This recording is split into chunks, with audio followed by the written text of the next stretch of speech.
42वां अध्याय श्रीमद् भागवत 10वें स्कंध में 42वां अध्याय कुब्जा पर कृपा, धनुषभंग और कंस की घबराहट की कथा कहूँगा। आप इसको ध्यानपूर्वक सुने और इस चैनल को लाइक करें, सब्सक्राइब जरूर करें। कथा सुनिए। श्री सुखदेव जी कहते हैं, परीक्षित, इसके बाद भगवान श्री कृष्ण जब अपनी मंडली के साथ राजमार्ग से आगे बढ़े तब उन्होंने एक युवती स्त्री को देखा। उसका मुंह तो सुंदर था, परंतु वह शरीर से कुबड़ी थी। इसी से उसका नाम पड़ गया था कुब्जा। वह अपने हाथ में चंदन का पात्र लिए हुए जा रही थी। भगवान श्री कृष्ण प्रेम रस का दान करने वाले हैं। उन्हें कुब्जा पर कृपा करने के लिए हंसते हुए उससे पूछा, सुंदरी, तुम कौन हो? यह चंदन किसके लिए ले जा रही हो? कल्याणी, हमें सब बात सच सच बतला दो। यह उत्तम चंदन, यह अंगराग हमें भी दो। इस दान से शीघ्र ही तुम्हारा परम कल्याण होगा। उपटन आदि लगाने वाली शैलेंद्री कुब्जा ने कहा, परम सुंदर, मैं कंस की प्रिय दासी हूँ। महाराज मुझे बहुत मानते हैं। मेरा नाम त्रिवका कुब्जा है। मैं उनके यहाँ चंदन अंगराग लगाने का काम करती हूँ। मेरे द्वारा तैयार किए हुए चंदन और अंगराग भोजराज कंस को बहुत भाते हैं, परंतु आप दोनों से बढ़कर उसका और कोई उत्तम पात्र नहीं है। भगवान के सौंदर्य, सुकुमारता, रसिकता, मंदहासता, प्रेमा लाभ और चारों से कुब्जा का मन हाथ से निकल गया। उसने भगवान पर अपना हृदय निछावर कर दिया। उसने दोनों भाइयों को वह सुंदर और गाढ़ा अंगराग दे दिया।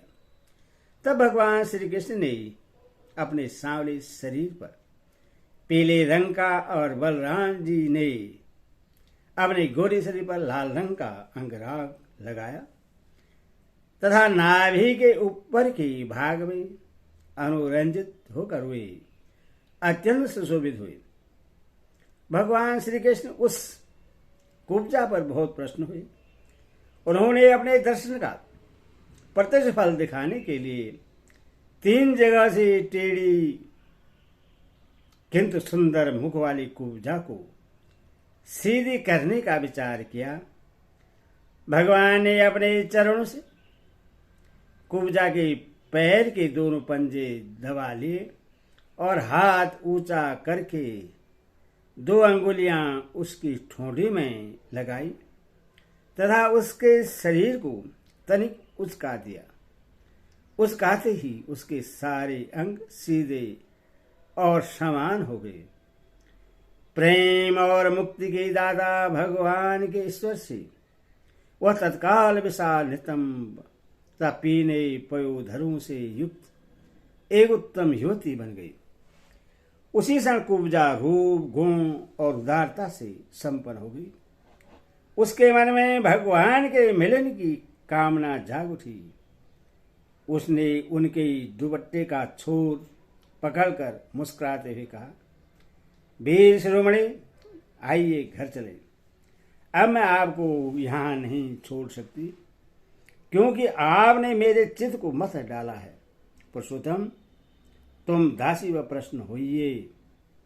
जब बलराम जी के सामने ही कुब्जा ने इस प्रकार प्रार्थना की तब भगवान श्री कृष्ण ने अपने साथी ग्वाल बालू के मुंह की ओर देखकर हंसते हुए उससे कहा, सुंदरी, तुम्हारा घर संसारी लोगों के लिए अपनी मानसिक व्याधि मिटाने का साधन है। मैं अपना कार्य पूरा करके अवश्य वहां आऊंगा। हमारे जैसे बेघर की बटोहियों को तुम्हारा ही तो आसरा है। इस प्रकार मीठी मीठी बातें करके भगवान श्री कृष्ण ने उससे विदा कर दिया। तब वे व्यापारियों के बाजार में पहुंचे। तब उन व्यापारियों ने उनका तथा बलराम जी का पान, फूलों के हार, चंदन और तरह तरह की भेंट उपहारों से पूजन किया।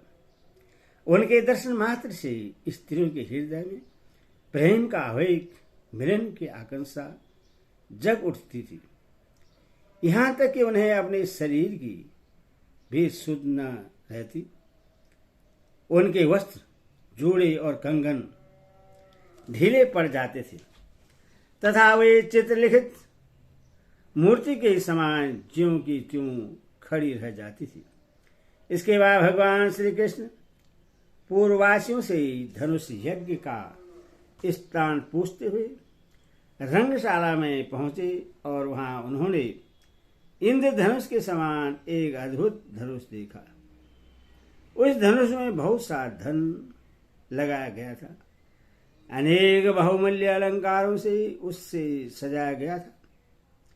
उसकी खूब पूजा की गई थी और बहुत से सैनिक उसकी रक्षा कर रहे थे। भगवान श्री कृष्ण ने रक्षकों को रोकने पर भी उस धनुष को बलात् उठा लिया। उन्होंने सबके देखते देखते उस धनुष को बाएं हाथ से उठाया, उस पर डोरी चढ़ाई और एक क्षण में खींचकर बीचों बीच से उसी प्रकार उसके दो टुकड़े कर डाले जैसे बहुत बलवान मत वाला हाथी खेल खेल में ईख को तोड़ डालता है। जब धनुष टूटा तब उसके शब्द से आकाश, पृथ्वी और दिशाएं भर गई। उसे सुनकर कंस भी भयभीत हो गया। अब धनुष के रक्षक आतताई असुर अपने साहिबों के साथ बहुत ही बिगड़े। वे भगवान श्री कृष्ण को घेर कर खड़े हो गए और उन्हें पकड़ लेने की इच्छा से चिल्लाने लगे, पकड़ लो, बांध लो, जाने न पाओ। उनका दुष्ट अभिप्राय जानकर बलराम जी और श्री कृष्ण भी तनिक क्रोधित हो गए और उस धनुष के टुकड़ों को उठाकर उन्होंने उनका काम तमाम कर दिया। उन्हीं धनुष खंडों से उन्होंने उन असुरों की सहायता के लिए कंस की भेजी हुई सेना का भी संहार कर डाला। इसके बाद वे यज्ञशाला के प्रधान द्वार से होकर बाहर निकल आए और बड़े आनंद से मथुरापुरी की शोभा देखते हुए विचरने लगे। जब नगरवासियों ने दोनों भाइयों के इस अद्भुत पराक्रम की बात सुनी और उनके तेज साहस तथा अनुपम रूप को देखा, तब उन्होंने यही निश्चय किया कि हो न हो ये दोनों कोई श्रेष्ठ देवता हैं। इस प्रकार भगवान श्री कृष्ण और बलराम जी पूरी स्वतंत्रता से मथुरापुरी में विचरण करने लगे। जब सूर्यास्त हो गया तब दोनों भाई ग्वाल बालों से घिरे हुए नगर से बाहर अपने डेरे पर जहाँ छकड़े थे लौट आए। तीनों लोगों के बड़े बड़े देवता चाहते थे कि लक्ष्मी हमें मिले, परंतु उन्होंने सबका परित्याग कर दिया और न चाहने वाले भगवान का वर्ण किया। उन्हीं को सदा के लिए अपना निवास स्थान बना लिया। मथुरावासी उन्हीं पुरुष भूषण भगवान श्री कृष्ण के अंग अंग का सौंदर्य देख रहे हैं। उनका कितना सौभाग्य है। भद्र में भगवान की यात्रा के समय गोपियों ने विरहातुर होकर मथुरा वासियों के संबंध में जो जो बातें कही थी वे सब यहाँ अक्षर और सत्य हुई। सच में वे परमानंद में मग्न हो गए। फिर हाथ पैर धोकर श्री कृष्ण और बलराम जी ने दूध में बने हुए खीर आदि पदार्थों का भोजन किया और कंस आगे क्या करना चाहता है इस बात का पता लगाकर उस रात को वहीं आराम से सो गए। जब कंस ने सुना कि श्री कृष्ण और बलराम ने धनुष तोड़ डाला, रक्षकों तथा उनकी सहायता के लिए भेजी हुई सेना का विस्तार कर डाला और यह सब उनके लिए केवल एक खिलवाड़ ही था, इसके लिए उन्हें कोई शर्म या कठिनाई नहीं उठानी पड़ी। तब वह बहुत ही डर गया। उन दुर्बुद्धि को बहुत देर तक नींद न आई। उससे जागृत अवस्था में तथा स्वप्न में ही बहुत से ऐसे अवशकुन हुए जो उसकी मृत्यु के सूचक थे। जागृत अवस्था में उसने देखा कि जल या दर्पण में शरीर की परछाई तो पड़ती है, परंतु सिर नहीं दिखाई देता।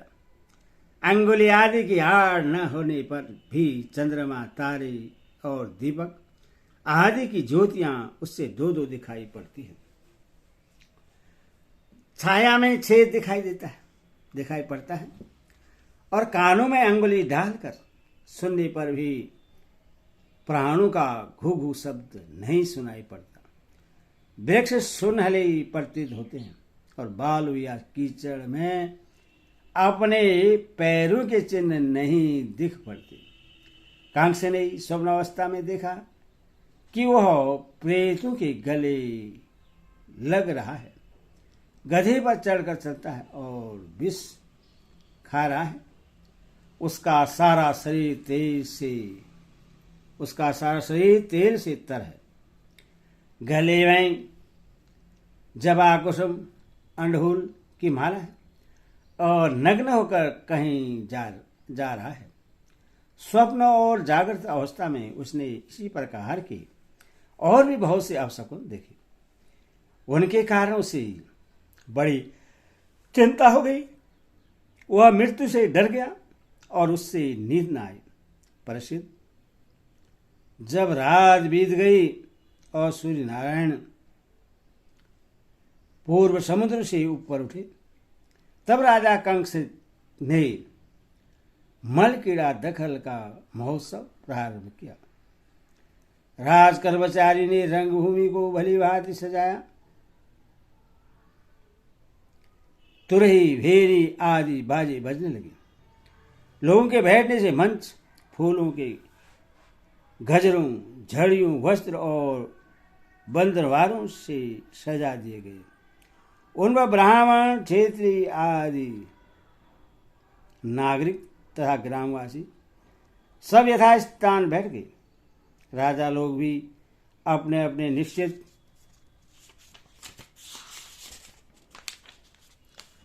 स्थान पर जा बैठे। राजा कंस अपने मंत्रियों के साथ मंडलेश्वरों, छोटे छोटे राजाओं के बीच में सबसे श्रेष्ठ राज सिंहासन पर जा बैठे।